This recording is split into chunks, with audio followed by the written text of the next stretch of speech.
All right, Jordan's investigating from back there. So.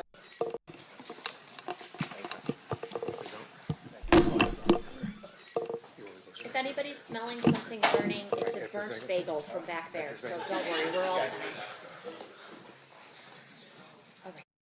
I thought Reggie Wright, little rascal engine started burning up. Did they plug him in? Is he on a charger right now? Are we able to? Is this good? I think he was leaving like that to swear, and then we'll turn him off. Okay, perfect, got it. All right, we'll have you sworn then, Mr. Wright. Please raise your right hand. Raise your right hand. You do solemnly swear the testimony you're about to give in this section shall be the truth, the whole truth, and nothing but the truth, so help you God? Yes, ma'am. May I please have you state and spell your first and last name for the record? Reginald Lilburn Wright Jr. Reginald. Lilburn is Lil. B as in boy. URN. Wright is WRIGHT. And I'm a junior. Thank you, sir. Whenever you're ready, Mr. Palal, you may proceed.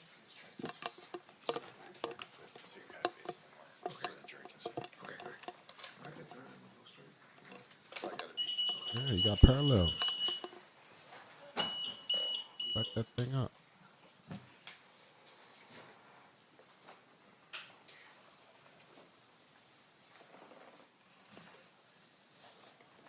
This is crazy. Old gangsters / police. You're good, sir. Good afternoon, sir. Good afternoon, sir. Do you mind if I call you Reggie? Yeah, of course. Okay. Sir, where did you grow up? I grew up in the city of Compton. City of California. Comfort. I was born and raised there until about the age of 19. And who is your father? Who's your father? My Duh. father is Reginald Wright Sr. And where did your father work? He worked for the city of Compton Police Department. And at some point, had he risen up the ranks of the Compton Police Department to become a lieutenant, is it, of gangs? Eventually captain, but during most of his career was a lieutenant. Where did you ultimately become a police officer yourself? Yes, sir. When was that? I was a civilian jailer from 1985 until 1989, and then I became a police officer from 1989 until I retired in 1996. And why did you retire? I received a medical retirement for I have vascular necrosis in my right ankle, but that's not why I'm like this. This is a result of COVID. After COVID, they put Reggie White in a wheelchair? I didn't know that. After you left the Compton PD or took your medical retirement, where did you next work? Well, to be honest, my last year or two of being a police officer, I was employed as death row security, head of security, and also had a private security company. Now, was that something that was called like moonlighting, that officers would moonlight when they were off duty? Yes, sir. Can you explain to us what moonlighting means when you're off duty? Well, moonlighting is second pretty much job. just working off duty on your off duty hours, working for different companies. I worked for several companies. It wasn't just death row. I worked for trucking companies, doing security.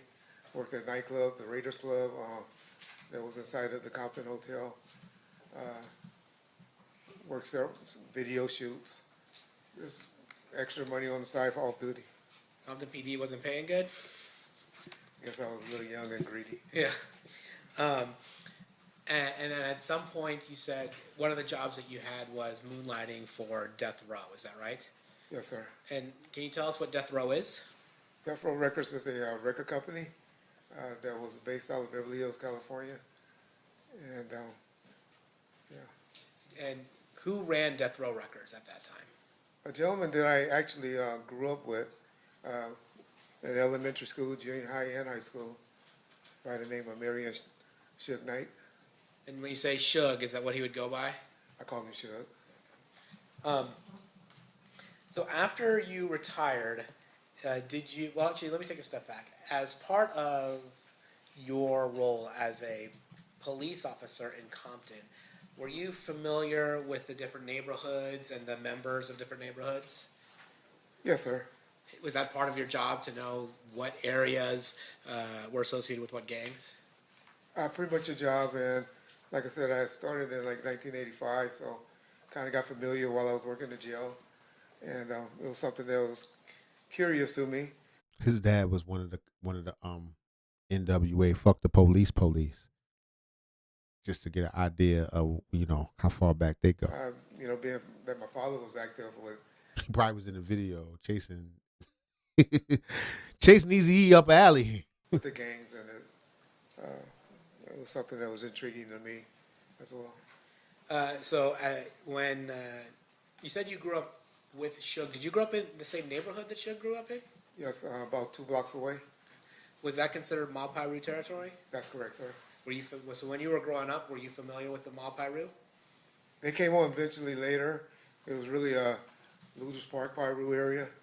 But then, I guess when I was about in the 7th grade, which would have been like 1978, maybe a little later, 80, they started calling themselves the Mob Piru. So they were Looters Park, Piru before, and then they transitioned to being called Mob Piru. Yeah, we pretty much divided it, everything south of Rosecrans was mob, and everything north was, or the other way around. North was mob, and south were Looters area of Rosecrans Avenue. Were you familiar with a gang called the Southside Compton Crips? Yes, sir. How were you familiar with the Southside Compton Crips? Well, growing up in the city of Compton, we all played sports together, and heard of them when I was playing at Kelly Park, baseball, Little League baseball, at Compton Northern.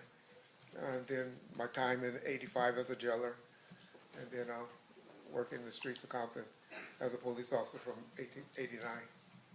Were you familiar with somebody by the name that went by the moniker Keefy D? Well, heard of him.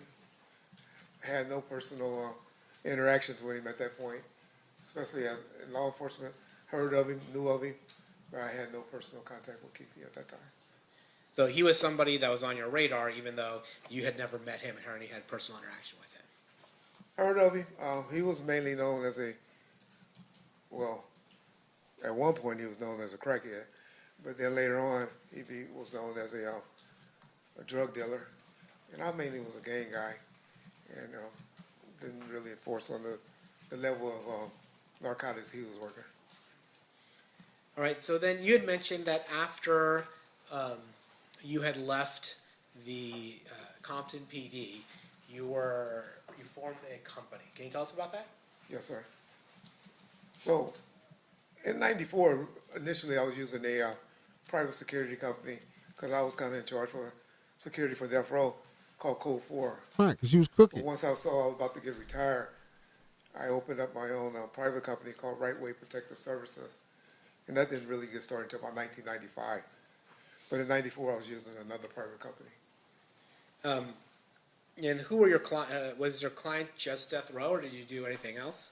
I had a couple of clients, like Honda of Pasadena, which was a automotive dealership, Stop lying. dealership in Compton.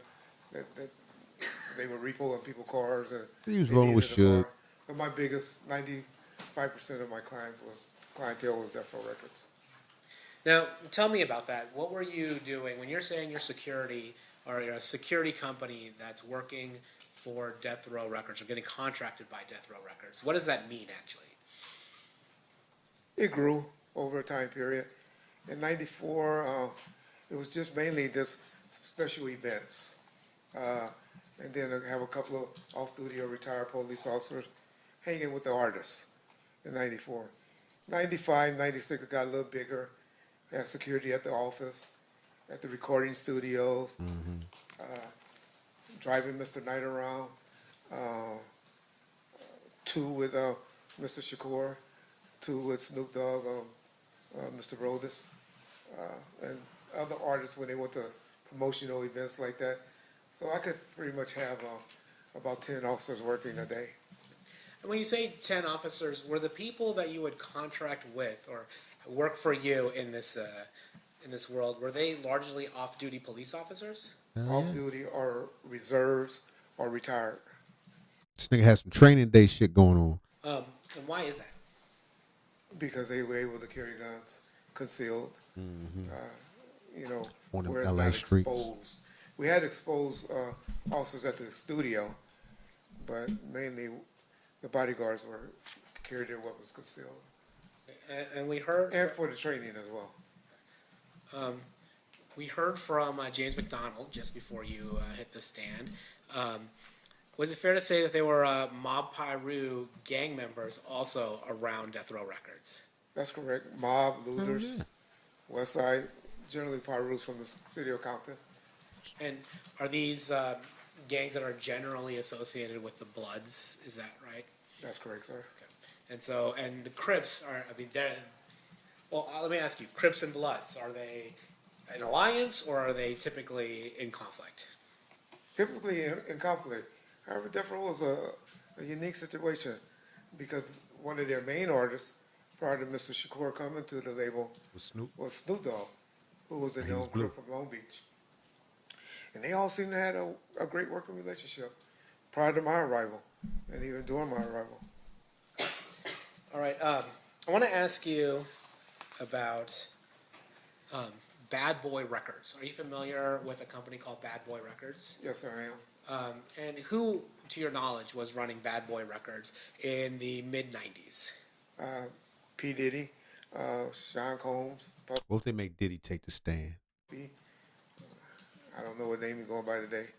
All right, so we'll go with Mr. Combs for now. Okay. So Mr. Combs was running Bad Boy Record, and then who would you say his most prominent artist at that time was?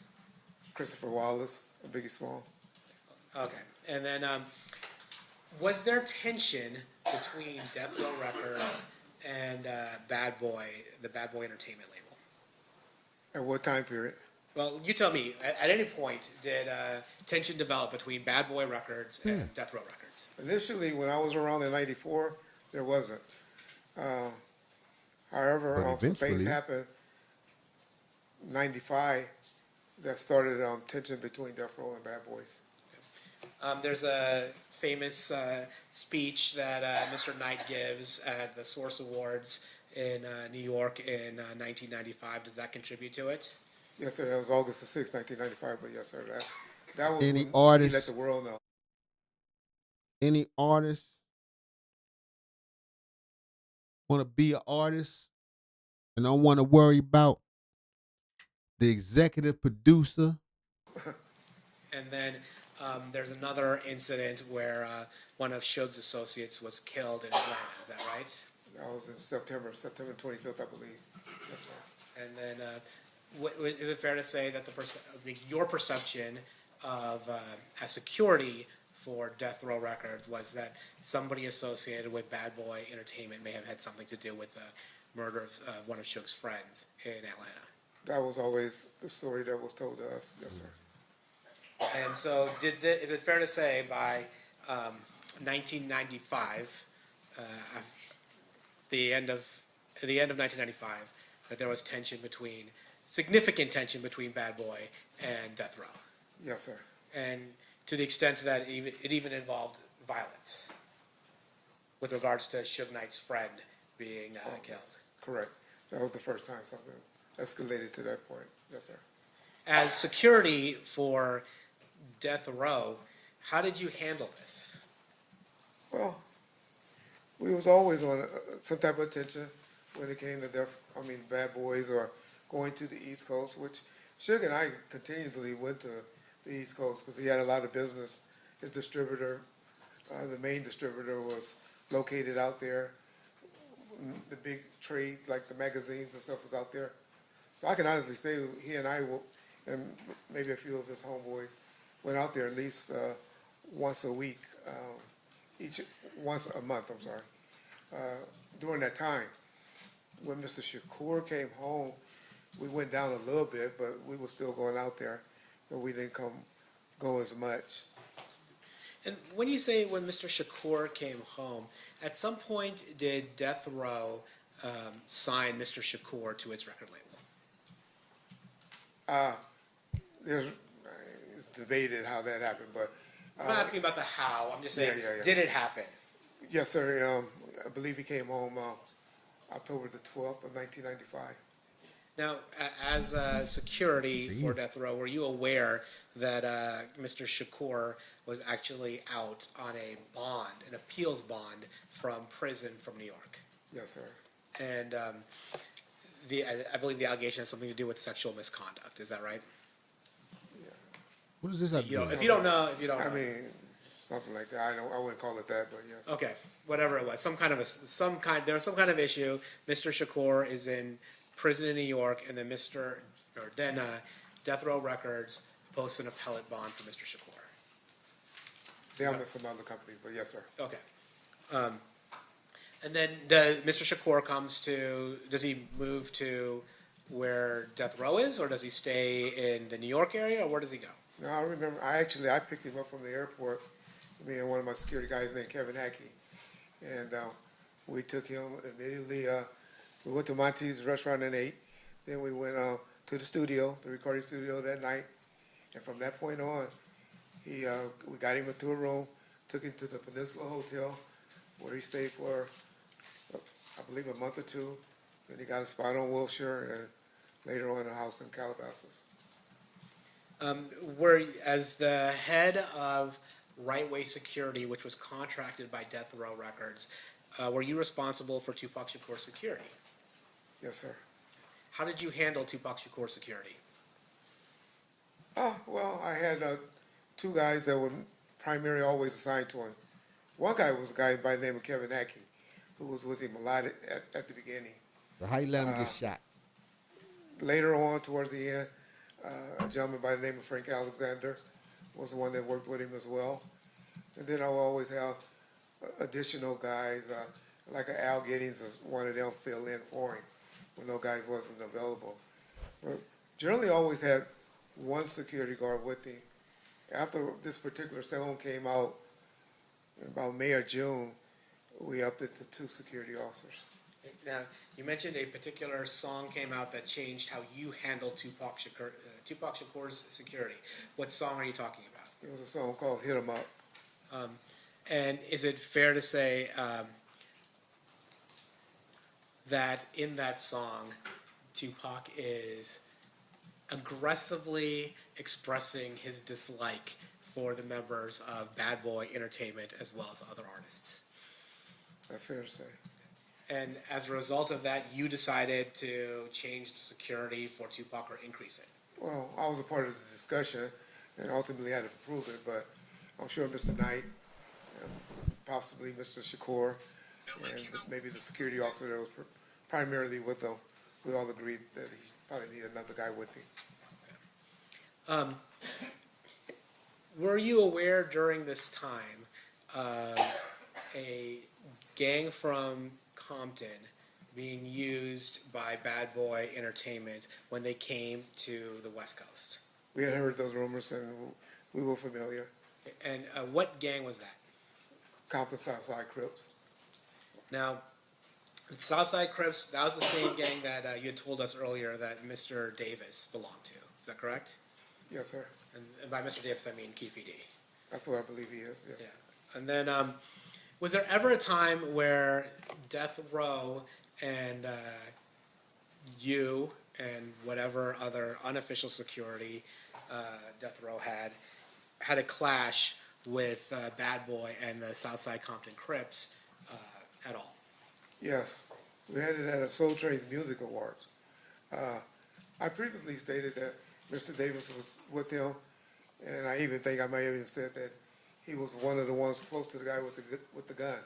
Never said he was the one with the gun, but there's been out there, social media, where a gentleman has came out and admitted that he was the one that actually had the gun that particular incident by the name of C. Gutter. So do you remember, well, I'm going to ask you what your independent recollection is. Tell us about that incident. So we're at the Soul Train, what is it, the Soul Train Music Awards? Soul Train Music Awards, yes. And approximately what timeline are we looking at? Uh, April, May of '95. Of 95? I'm sorry, '96. Okay, of 96. I'm sorry. And you had mentioned before the song "Hit 'Em Up." Was this before or after the song "Hit 'Em Up"? If That you was know. before Hit 'Em Up. Okay, it was before "Hit 'Em Up." Okay, tell us what happened at the Soul Train Music Awards. We pulled in. Originally, we had an entourage of about 50 people with us, but they only allowed two cars of us to get back in the back parking lot because that's where they had all the setup and the motorhomes and stuff like that. So we drove in the back. Mr. Knight, Mr. Shakur, and a few of the outlaws was inside of a Hummer, and myself and Frank, which was Tupac's security that night, Mr. Shakur's security that night. We drove in behind them. As we was getting out of the vehicle, or getting ready to park, Mr. Shakur saw Christopher Wallace and Puffy and a group of people, a few guys that I recognized from the South Side, in that entourage.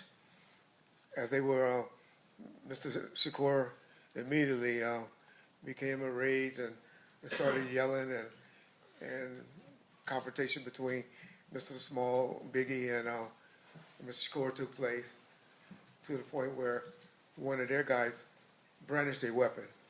And then that's when I pulled my firearm and towards him and begged with him, pleaded with him not to raise the gun. There was some security from the Nation of Islam there. They got in the middle of it, broke us up. The gentlemen took off and ran towards the street in the parking lot. I'm sorry, who ran towards the street? The gentleman with the gun and couple of the people that was with him took off and ran. Now, you said that South Side was providing that type of backup. They were with them in entourage. Yes, sir. Do you recall whether Dwayne Davis was one of those people? Believe he was. I know he was with them, but like I said, I don't believe he was the one with the gun. All right, let's fast forward to September 7th, 1996, or that weekend. When do you come to Las Vegas for that weekend? I came out that Friday. I believe that was the 6th. The Friday was the 6th. I think the 7th is the day. Yes. Oh, okay. So I came out that Friday. So we had a nightclub that was in the process of being open. And out here, I guess, there's some type of cars that everyone that work around people that's having alcohol, I think they were called town cars or something like that at the time. I had to get all my security guards to have those particular cars for that night because the attorney that was assisting us in getting the club open said, hey, y'all got to be really on y'all P's. We got to have everything on point because if everything goes smoothly tonight, there's a good chance we're going to be able to get the permits transferred from the previous owners to Mr. Knight's name. Okay, and so I want to stop you there. Okay. First, you're talking about you got advice from an attorney. Do you remember who that attorney was? Yes, sir. Who was that attorney? George Calise. Okay. And then when you got the advice from the attorney was generally telling you got to be on your P's and Q's, so to speak. Yes. When you're talking about being on your P's and Q's so that the club can be transferred to Suge Knight, was Club 662 at that time in Mr. Knight's name? No, it was perceived that it was. People believed it, even because of the name change. Excuse me. But it hasn't officially been, the paperwork hadn't officially, or never was completed. It was never done. Now, you talk about the name change. Explain to us a little bit about the name change. Well, we had a sign and all of that called Club 662. Explain to us what 662 means. 662 on the keyboard of your phone, it will spell out the word MOB, which means Members of the Bloods. Well, nobody has keyboards on their phones anymore. I forgot about that. And so the club itself, the name of the club itself rang out that it was a blood-affiliated club. That's correct. Now, what advice did Mr. Kalisis give you regarding being on your P's and Q's for that night in order for Suge Knight to be able to obtain approval for running that club? So he advised, and the main thing that came out of that meeting was he advised all of my security guards, even though that they were authorized to carry guns, being off-duty police officers and stuff, that we shouldn't have guns on our possession inside of the club on that night. So your understanding was, or at least the advice that you got was, inside Club 662, if you're working it for right way security, Correct. you're not carrying a gun. Yes, sir. Did you communicate that to the people working for you? So we had a meeting in Mr. Khalif's office. He said it. Mr. Khalif said it. My guys probably wouldn't have did anything if I didn't echo it. Today I can't say I echoed it and agreed to it, but I'm sure I did. What you're saying is you don't have an independent recollection, but you think you probably did echo Mr. Khalif's advice. Yes, sir. And when was this meeting? That Friday after they had all came from the town cars meeting, because I took them all to Fridays, and we went and ate at Fridays after that meeting. So it was that Friday. Okay. And then so the process was with your folks, people working with you, was that they had to get their TAM cards or whatever temporary work cards required to do the work that you needed them to do in 662. Then have a meeting with the attorney. The attorney tells them, hey, we're trying to get this club transferred to Shug's name. Let's keep it clean and don't carry a firearm. That's correct. Did you do anything else that night, Friday at all relevant to the events that occurred on September 7th, 1996? The club actually opened on Fridays and Saturdays, but for some reason we didn't get a big attendance on Friday nights. But Saturday night, it was a different night. So you knew that that night, September 7th, 1996, was the night that Mike Tyson was fighting Bruce Sullivan. Is that correct? Yes, sir. And was that part of the reason why you guys were going to have the club open because of that fight? Those were the only times the club, under Mr. Knight, the Club 662 banner, we only did that about 3 times. And that would have been the 4th time. And so we only opened those 4 times, the Friday and the Saturday.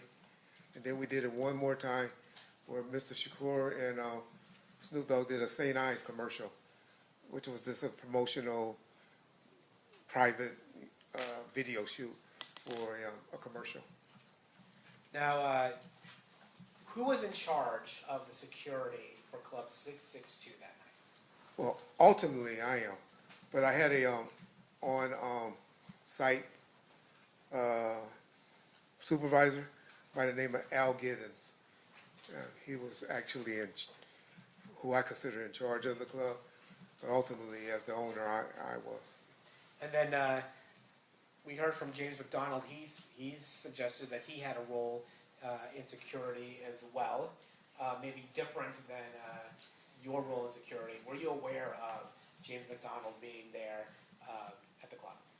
Yeah, James was a headache for my security. They hated him. But he and I, we've been knowing each other over 52 years, So, I mean, that was like my brother. So he, James used to do it as a hustle. What James would do is go outside, get guys that looked like they had a bunch of money, and bring them to the front of the line. And that drove my security crazy, but James was just out there working the door. Sugar have a bunch of his homeboys to come and be on the lookout, still, blood related, Paru related, to be around. But James was mainly doing a little side hustle. Now, in terms of as the person in charge, or the person contracted to be in charge of death row security, were you aware that Tupac Shakur was going to come to the fight on September 7th, 1996? Definitely the plan. That was definitely the plan, and there was a reason that I knew he had to come, but that was definitely the plan. Okay, well, tell us the reason why he had to come. So we, Mr. Khalif, who he had something worked out, because that's why we had off-duty police officers.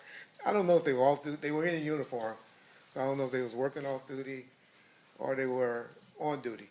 But we had, my guys were responsible from the door inside where the police officers were responsible for the door and the street traffic control and the parking lot.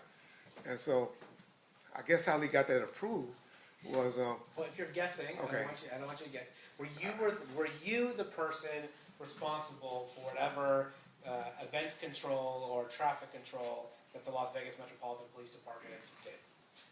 no, sir. Were you the point of contact? I was the point of contact for the club, Yeah, yes. but you were the point of contact for the club, and then the person. Is it fair to say that the person dealing with whatever traffic control or event control or population control, whatever it was that the attorney, George Gleason's? He was the one that got them there, Okay. made the call to get them there. Okay. So you weren't the one that called Metro. No, sir.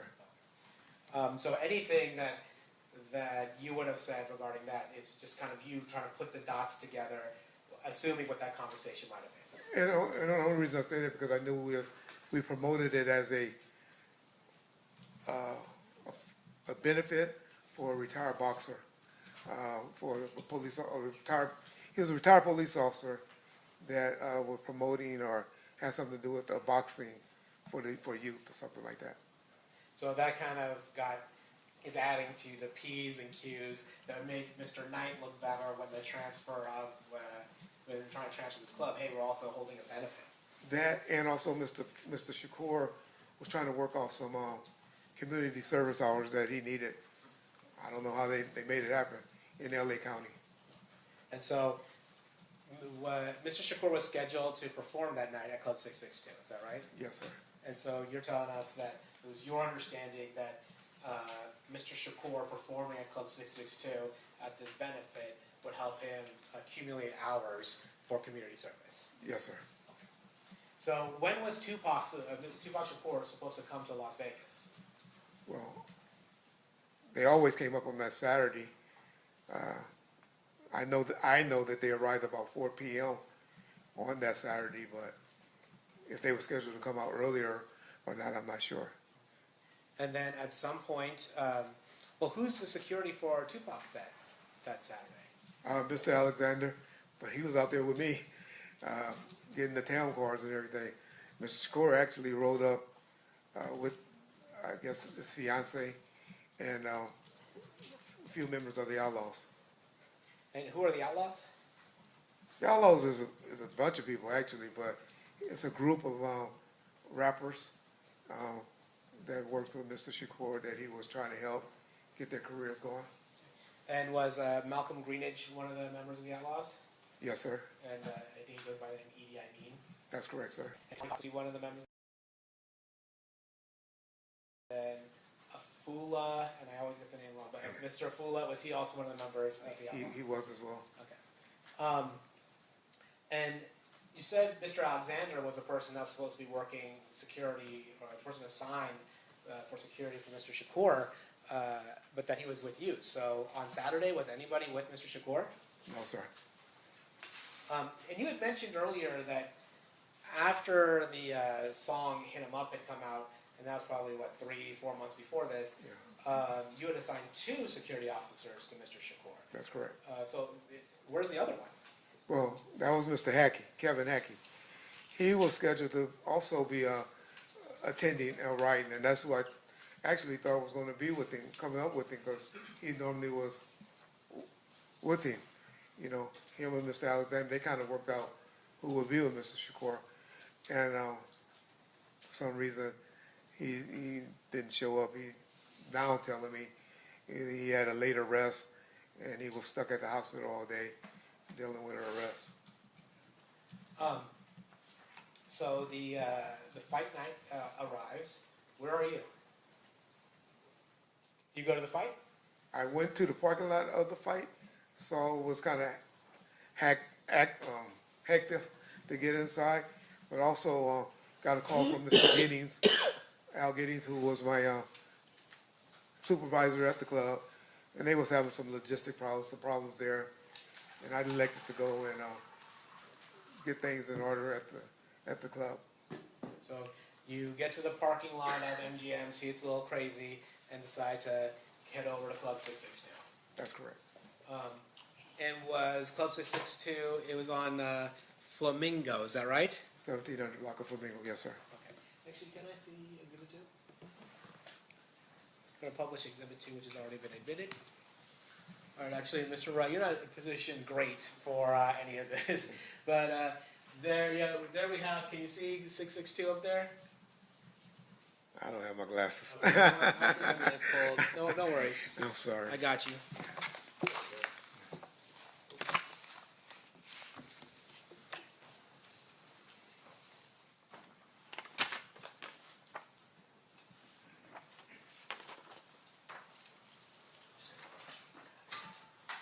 Permission to approach, Your Honor? Your Honor, permission to approach? Oh, yeah.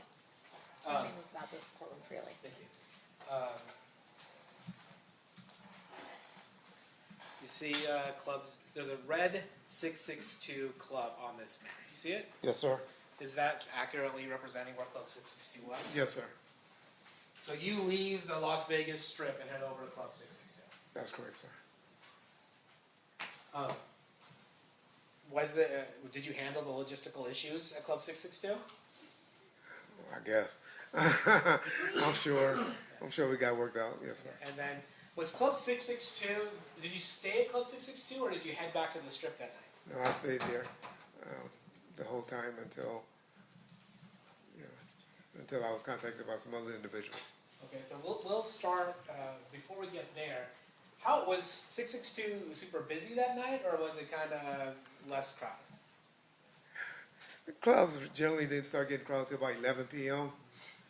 I think we were there like 8:30. So it eventually got there, but I wouldn't call it super crowded at that point.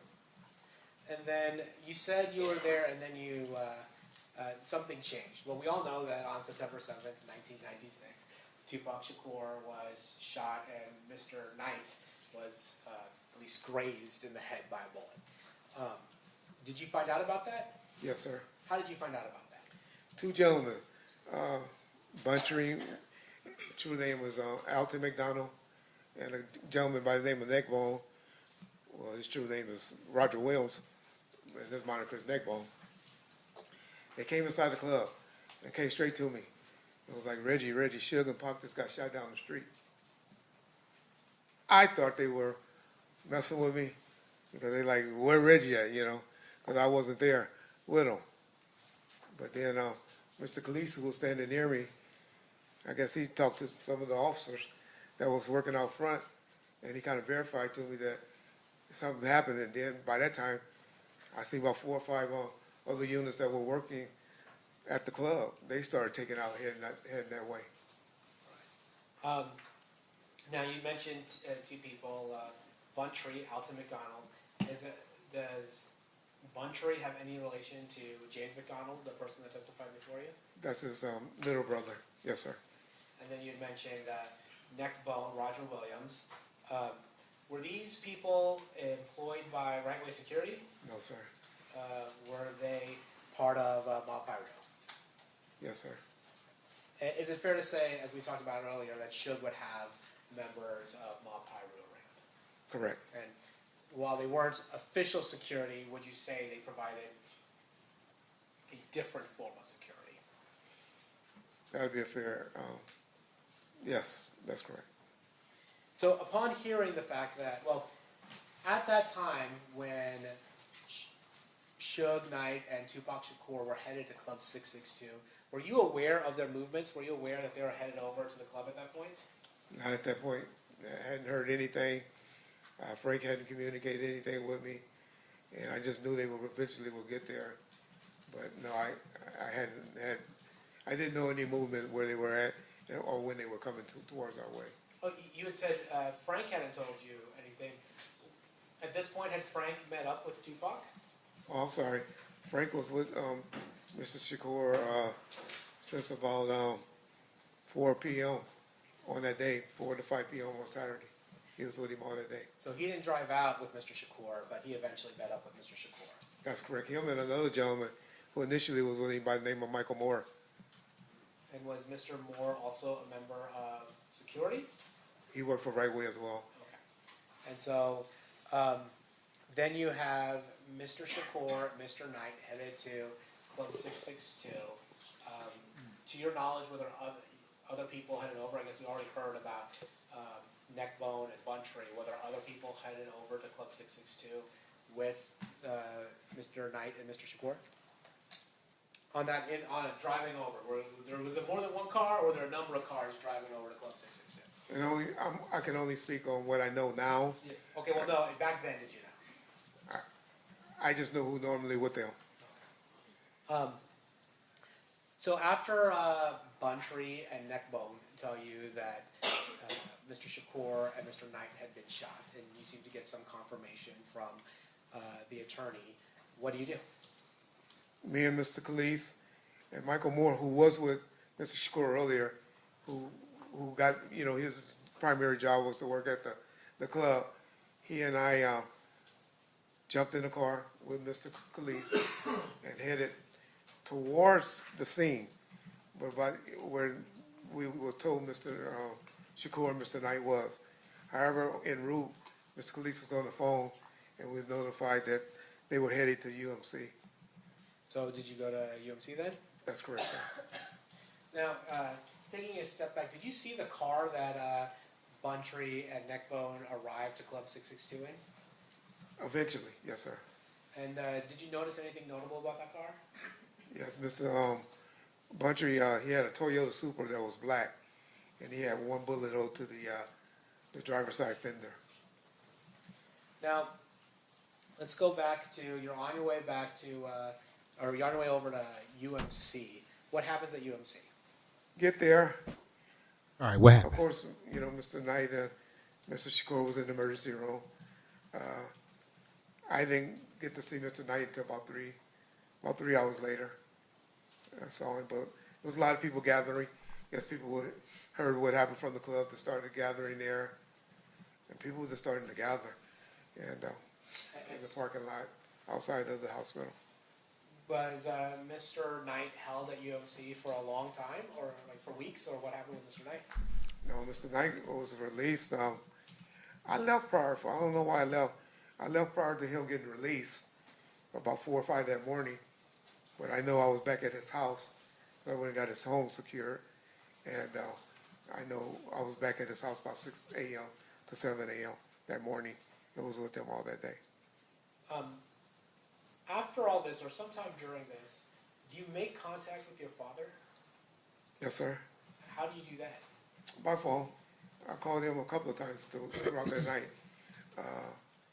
Told him what had just happened to Suge and Mr. Shakur. It's kind of stressful for me. Called him a few times that night How are you calling him? by cell phone. Oh, you had a cell phone at the time? Yes, sir. Okay. And was there anything that you felt you had to relate to him in order to let him know what might be happening the next day in Compton? Well, during that night or that early morning, I was getting information from people in the parking lot and around that, hey, they got into it at the MGM with some guys from Southside Compton Clubs. And so I relayed that to him. They didn't know who the people were, just that they got into it from some guys from Southside. And I told them, hey, it's going to be trouble back in Compton. When did you go back to Compton? When did you go back to California? Yeah. About 2 weeks later. So you were in town while Mr. Shakur was at the hospital. The whole time he was at the hospital, and that following week as well. What was your role while Mr. Shakur was in the hospital? I had 2 guys assigned outside his door the whole time he was fighting for his life. And they were there just we had problems with, I remember a candy striper tried to sneak up and take a picture of him while he was lying, fighting for his life. And we were just trying to keep people out.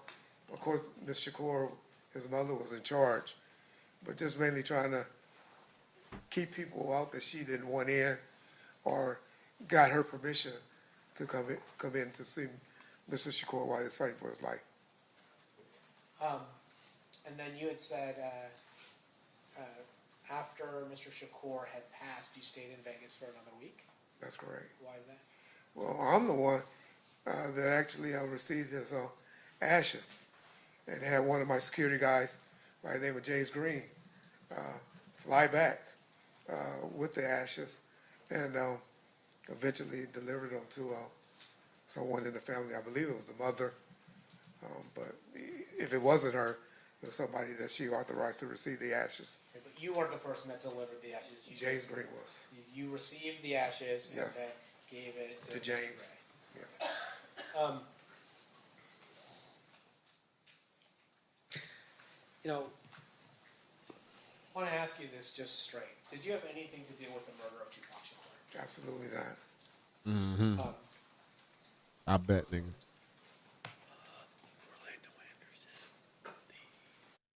And he's like a fat Martin Luther King.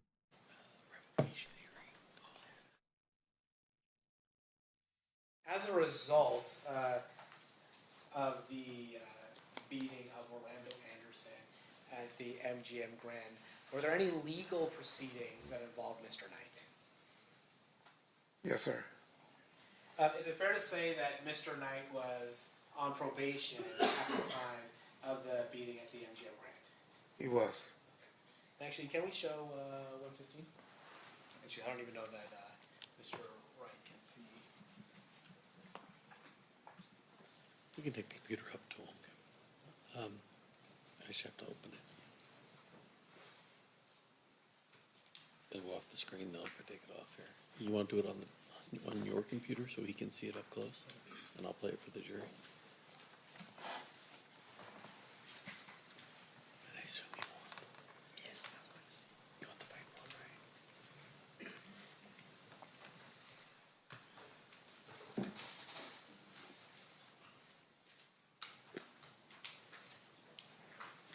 Yeah, be inside.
That's not me coughing, y'all.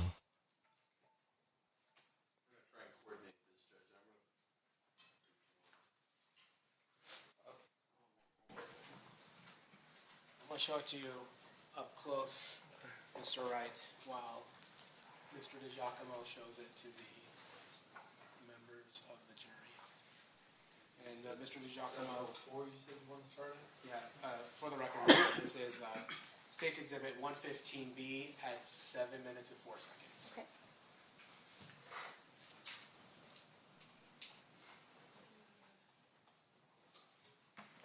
So here, just look here. Oh, actually, before we start playing, Mr. Wright, have you seen the MGM video before? Yes, sir. It's fair to say you've seen it more than once, Yes, sir. and that partly because it was part of a revocation proceeding that involved Suge Knight. That's correct. Now I'm going to show you 115B, starting at 7:04. I'm clicking. 1 second, not just yet. I'm clicking right now. Is this the video that you've seen before? That's correct, sir.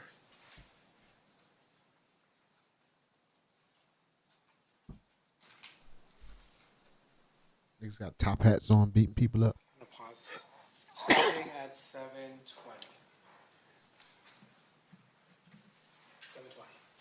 7:20. Did you recognize the folks that were hitting Mr. Anderson there? Hitting or kicking? Hitting or kicking, yeah. Yes, I do. Who were they? The gentleman in the white with the black hat on was We'll try and coordinate this again.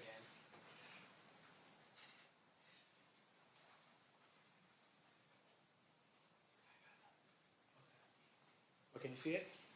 I can see that. Yes. Sir. Oh, okay. Well, then can you tell us the people who are involved in this? That gentleman right there in the white is Buntry, Alton McDonald.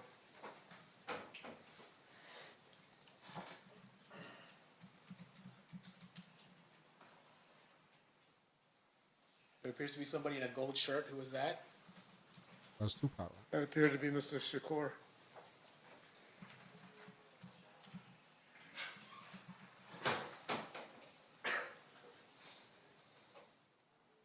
There's a person in See how security didn't jump in? They ain't want nothing to do with that. gray on gray. He got on looks his, like, walkie-talkie. outfit. Do you know who that is? The one that I saw that's right in front of Mr. McDonald right now is Roger Williams. Okay. I thought it was blue. I saw Okay. it blue. Maybe I'm talking about the wrong thing. You're talking about this. Yeah. I'm gonna approach her. Show it again.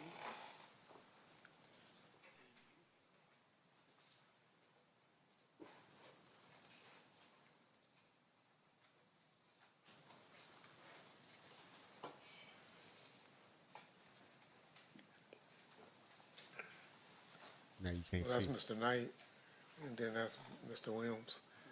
And then, so you see Mr. Williams, Mr. Knight, Mr. Shakur. Those are the people that are evident to you in this portion of the video. Is that That's right? correct, sir. And then we have another video of everybody leaving.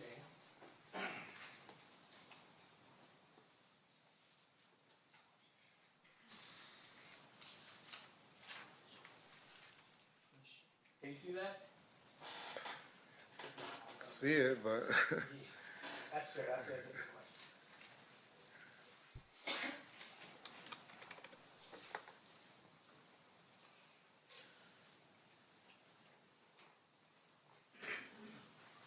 Okay, I'm going to show Mr.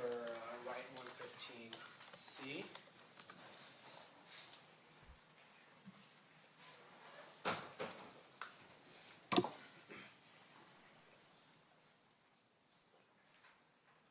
and Mr. Shakur, Mr. Knight, Buntry, Mr. Williams.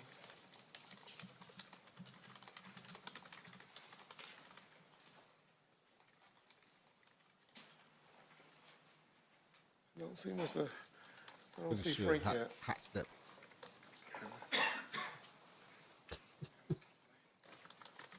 Come on, let's get out.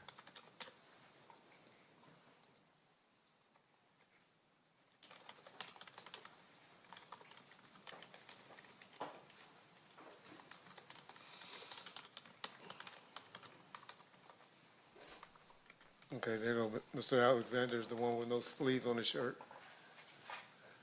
And he's leading the pack now. Did you see Trayvon Lane? I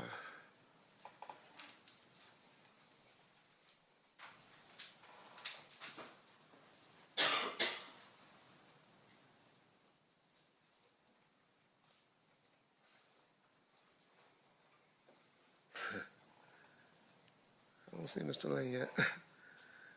No, he had a hat on. I've seen him before. I don't see him right now, though. Let me look again.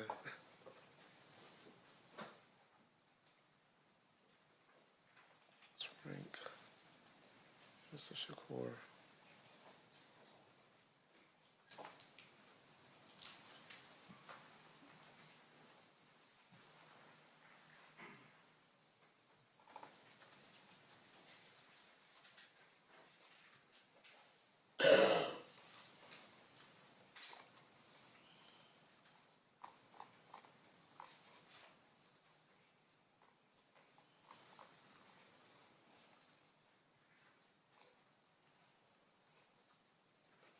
I'm sorry, I don't see Mr. Lane.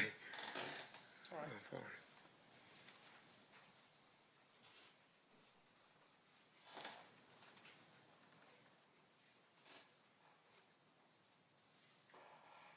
I know there was a lot of people running alongside with them. I guess they just saw Tupac. Was like, oh man, let's go where he's going.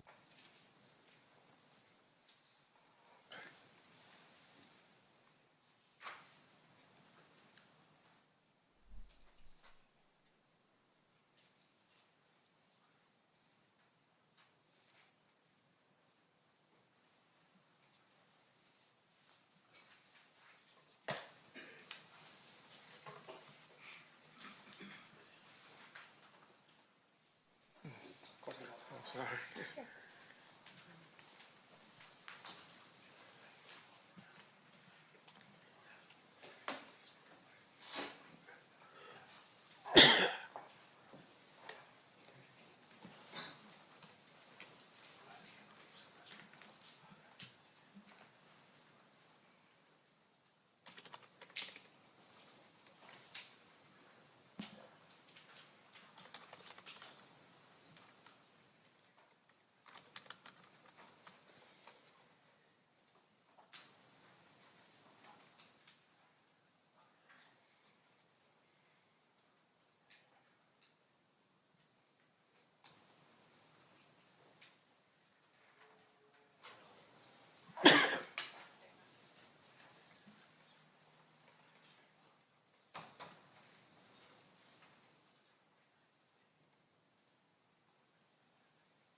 Let me just ask you to focus on the people leaving now at this point. Okay.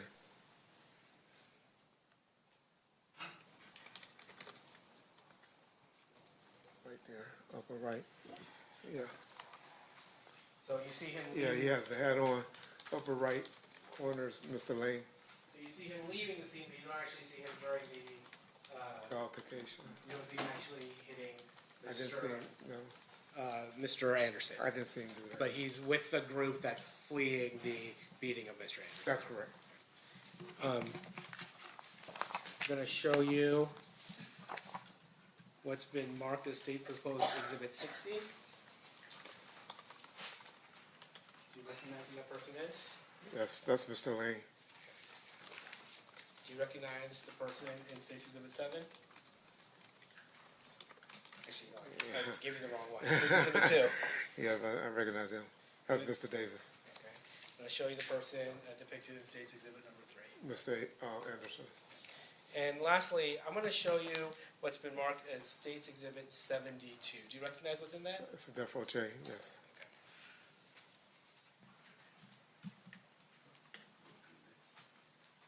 Your Honor, I'm going to move these exhibits into evidence.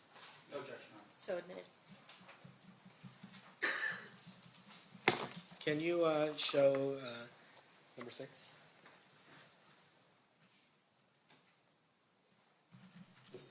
This is marked 6, but I think it's 060. There you go. Is that the person you identified as Trayvon Lane? Yes, sir.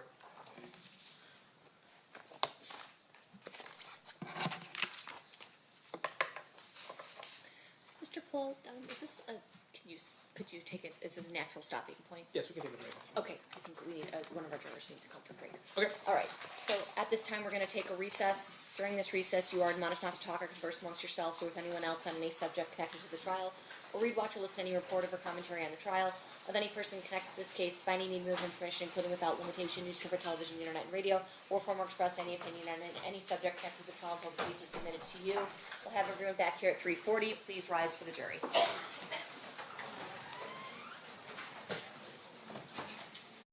He called him a Fagarian? Yeah. He said a effing Fagarian, too. Everyone back here at 3:40. Please rise for the jury.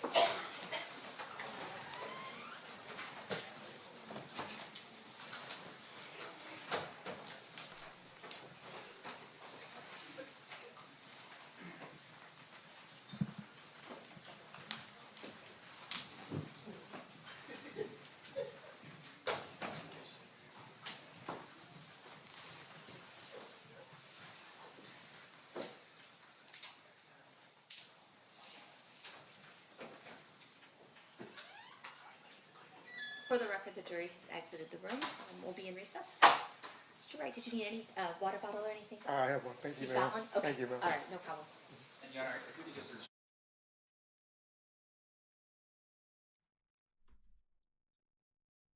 And they are adjourned.